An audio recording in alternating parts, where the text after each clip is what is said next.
Hello सेवारो good morning के छ खबर हजुरहरूको मेरो चाहिँ एकदम ठिकै छ है हजुरहरू पनि एकदमै ठिकै सन्चै हुनुहुन्छ होला भन्ने आशा राख्दछु। आज चाहिँ म भैँसीको मासु बनाउँदैछु किनभने मेरो एकजना साथी भनौँ जेठानी दिदी आउँदै हुनुहुन्छ अनि मासु चाहिँ मैले अघि ल्याइसकेको छु। यहाँ छ भैँसीको मासु, यहाँ कराई बसाएको छु, यहाँनिर चाहिँ भातको लागि चामल भिजाएर राखेको मैले अचार बनाइसकेको छु अनि यहाँ चाहिँ मासु पनि पाकेर रेडी भइसकेको छ। अब खानको लागि सब रेडी भइसकेको छ। ब्लग बनाएको त यहाँ मेरो क्युटी बाई देखानी आउनुहुन्छ।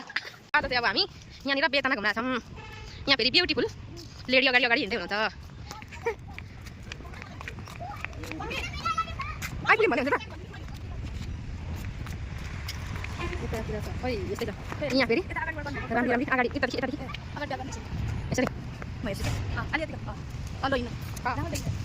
राम्रै देखिन्छ। हामी चाहिँ यहाँ घुम्न आएको छौँ। आज यहाँ हाम्रो एक दुईजना इष्टमित्रहरू पनि पसेको आउनु भएको छैन, आइपुग्नु भएको छैन है। अब यो यसरी गल्ला रातै गल्ला कुन चाहिँ चोटि राति सपनामा आएर चुप्पा खाइदिएको थियो बिपनामै। यता छ नि हौ विश्वा सुन्दरी त बोल्छु होला विश्वा सुन्दरी छ मङ्कीहरू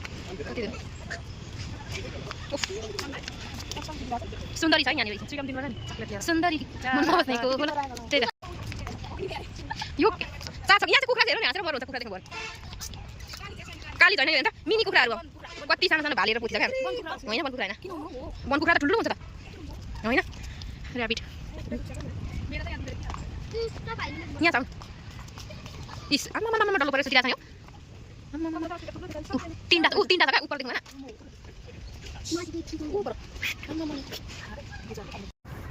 होइन कहाँ छ ल भाइ हजुर भित्र छिटो माछा होला नि त। हामी चाहिँ यहाँनिर फुलबारीमा आएको छौँ। माछा फेरि आमा भाटा बोकेर खेदा हो त।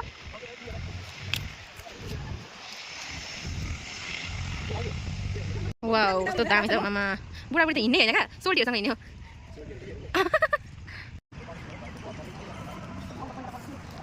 वाउ लु हाँस्नु घुम्नु